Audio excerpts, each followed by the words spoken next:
Hello and welcome to the Raw review here on Wrestling with Regret. I apologize that this week's video took a bit longer to get out than normal. I was flying back into town on Monday night from my ROH weekend, and I was too damn tired to watch the show on Monday night like I normally do, so watched it first thing this morning. I'm giving you the review now. But in case you're curious, my weekend with Ring of Honor was a lot of fun. There was the Experience in Pittsburgh on Saturday and Unauthorized in Columbus on Sunday. Both those shows were great, but for me personally, my favorite was Unauthorized, due in part because I got the chance to actually help call the main event between PCO and Dan Moff, and that was an insane matchup. Just two big, indestructible dudes beating the piss out of each other, almost killing each other on more than one occasion. It was a sight to behold. I was very privileged to have that chance to call it with Ian Riccaboni and Caprice Coleman. Overall, a very fun and rewarding weekend for me. I had the chance to shoot a lot of material with the stars of Ring of Honor this past weekend. You'll be seeing a lot of that coming down in several different videos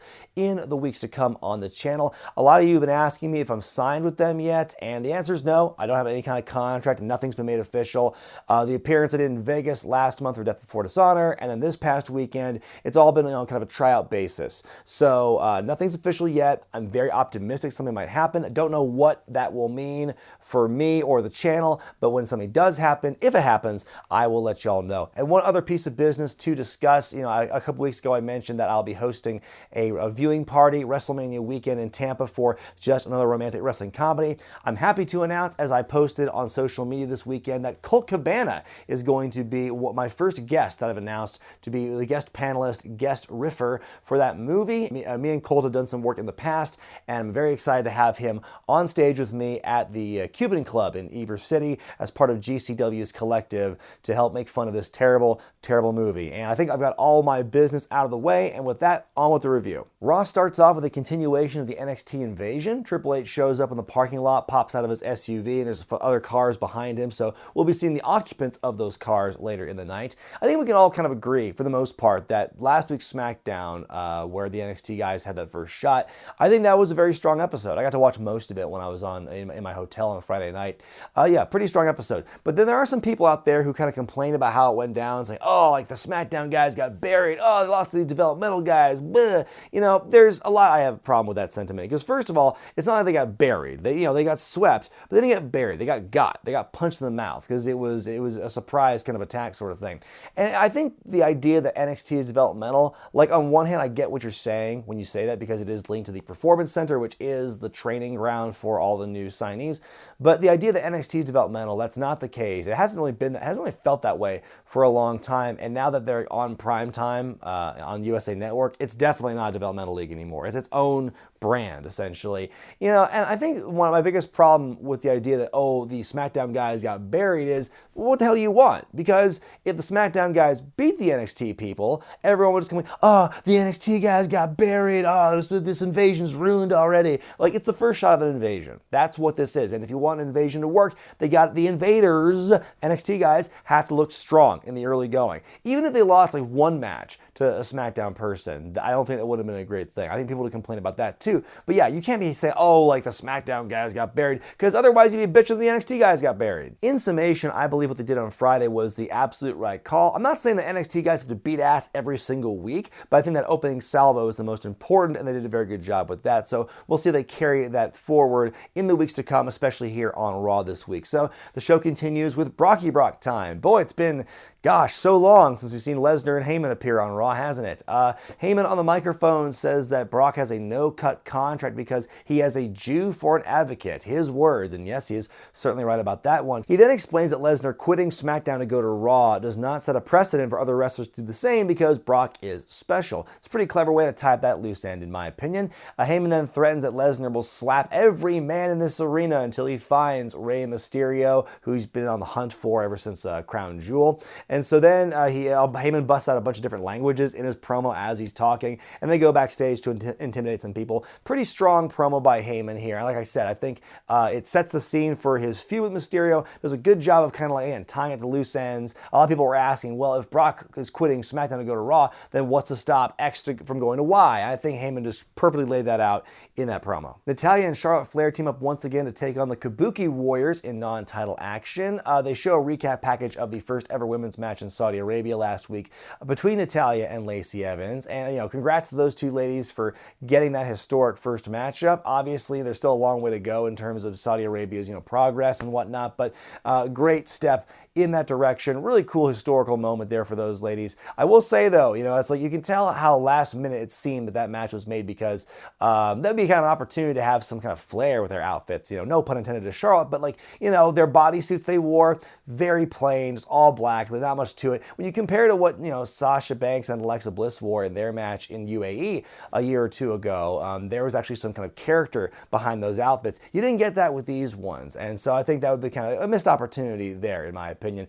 Anyway, the match goes on. Charlotte and Natalya each get a hot tag.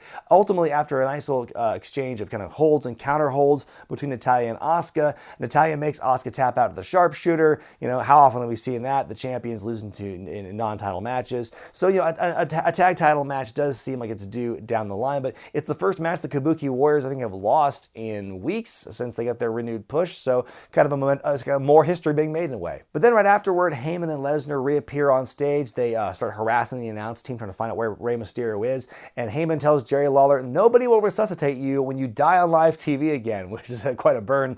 Dio Madden gets up to stand up for Lawler, but he gets beat up by Lesnar for his troubles. F5 to the table. Rey Mysterio appears, starts bludgeoning Lesnar with what appears to be a paper towel roll disguised as some kind of lead pipe or baseball bat. He's just beating the hell out of Lesnar with it. Title belt shot, and Lesnar just totally laid out. It's the most vulnerable we've seen him in quite some time. He's limping up and out as the segment's over. Pretty wild segment. That's a nice touch to see, Dio getting involved, standing up for Jerry like that, and just seeing that kind of involvement as well. And Rey getting a good shot on the bully to boot. Then afterward, Rey challenges Lesnar to a match for the championship at Survivor Series. So no interbrand championship match this time. We're not going to get the WWE champion versus the Universal champion like in years past. In this case, I think it's a good way to do that because it builds up on the angle between Lesnar and Mysterio, which we've seen building for weeks up to this point. And then also, it's a nice way to kind of protect the Fiend because, if you have Bray Wyatt versus Lesnar, no outcome is going to be ideal for that one. So I think it's good to keep those two apart for the time being. In a rematch from Draft Night, Buddy Murphy takes on Cedric Alexander. It's a good little match here, pretty short, but Buddy wins with the Murphy's Law yet again.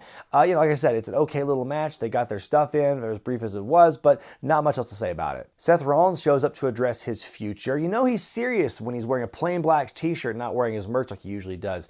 And so he says, all the work he's done for the last year has been completely undone because now what's happening? Brock is back as champion on Raw, so nothing's really changed. So Seth's kind of a broken man, doesn't really know what to do with himself. Out comes Triple H with the NXT Tron, and he basically offers Seth to kind of rejoin Team NXT in the Undisputed Era. Up here through the crowd, they hop on the apron to kind of lean on Seth, and Triple H is basically, you're either Nexus or you're against us. Before he can make any kind of decision though, the OC appear and they chase the Undisputed Era over the barricade. Suddenly out come Dominic Dijakovic and Damian Priest to be at the OC a little bit. The rest of the Raw locker room come out and chase all the NXT guys off. Then after the break, Rollins confronts Triple H and says he wants Adam Cole for the NXT Championship tonight, and I'm really excited for that matchup.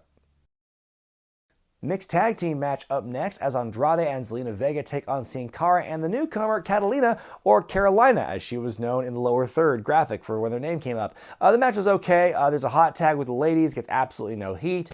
Ultimately, Zelina wins for her team after hitting a basement Rana on Catalina/Carolina. And there you go. So far not looking great for Sin Cara and his new friend, but maybe I think Catalina just needs more time, hopefully, to just kind of grow into the role, and maybe as the weeks go by, they'll give her more chance to do just more things and impress. Rusev appears in the ring to cut a promo. He refers to Lana as his soon-to-be ex-wife, and he tells Bob Lashley, you can have Lana. She's all yours, but your ass is mine. And so then Lashley and Lana come out, and Lashley's walking around on crutches, says he troyed his groin, basically from fucking Lana too much, and so they have a replacement for Lashley, though. It's Drew McIntyre. It's a pretty good match, but it ends when Lashley predictably reveals he faked his injury and starts beating up Rusev from behind. Rusev makes a comeback, though, and looks to have things well in hand when Randy Orton hits an RKO out of nowhere. Randy is pro-affair. He is all for the dissolution of this marriage. All of a sudden, Ricochet comes out and evens the odds. He kicks Orton in the head and he knocks Lashley off the apron, who then bumps into Lana, so she takes a bump as well. My only question is, like, why? Why is Orton involved? Why is Ricochet involved? Except for the fact they bring up in commentary, oh, they're members of Team Hogan and Team Flair. Okay, but like that match is over. That was last week. Why the hell are they teaming up now? We have a sit-down interview with Becky Lynch backstage. They announced there's going to be a triple threat match at Survivor Series with all the women's champions, Becky, Bayley, Baszler. And so Becky says, well, I've already, hurt Bayley's best friend Sasha, put her on the injured list, and I've also beaten up Shayna's best friend Ronda Rousey at WrestleMania. Just then, Shayna Baszler walks in. She's conveniently already mic'd up, and she kicks Charlie Caruso out of her chair. And then Shayna says, I'm either going to pin you or make you tap out at Survivor Series. The only thing you have to worry about for the next few weeks is which body part I'm walking away with. And Becky warns Shayna that warring with her will change her. They both stand up. We get another conveniently placed camera angle that's right there in frame as they stand up, and they have a nice little stare down, and that's where it ends. Except for the convenient camera angles that are already there being kind of hokey. I think the segment itself was actually really well done. It establishes, that these are two tough, badass ladies who can't wait to, fight each other at Survivor Series. I am worried about where Bayley's going to end up in all this. Is she going to be the third wheel? I'm hoping the next couple weeks they'll give her a chance to kind of like fill her spot in this storyline and make it competitive.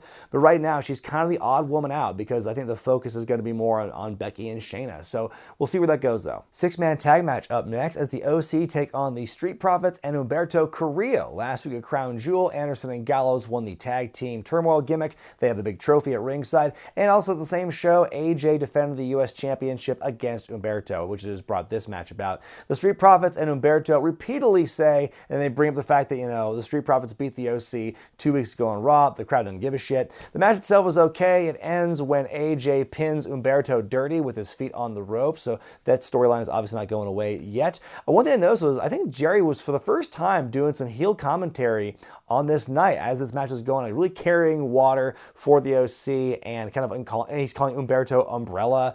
I think it was kind of refreshing. I kind of came out of nowhere for me, but since it's like two-man, all of a sudden maybe now it's like, well, we can't have two faces, so Jerry, do some heel shit. The Viking Raiders squashed a pair of local talent called the East Hampton Polo Boys, a couple of MJF-looking dudes here. They got totally destroyed by the Vikings here. Afterward, the Viking Raiders cut a promo. They kind of put over the OC for winning at Crown Jewel, but say that they'll eventually have their revenge and whatnot. I think they kind of missed an opportunity there because as the match began, they announced there's going to be a triple threat tag match at Survivor Series. The Revival, the Viking Raiders, and the Undisputed Era, all tag team champions and everything.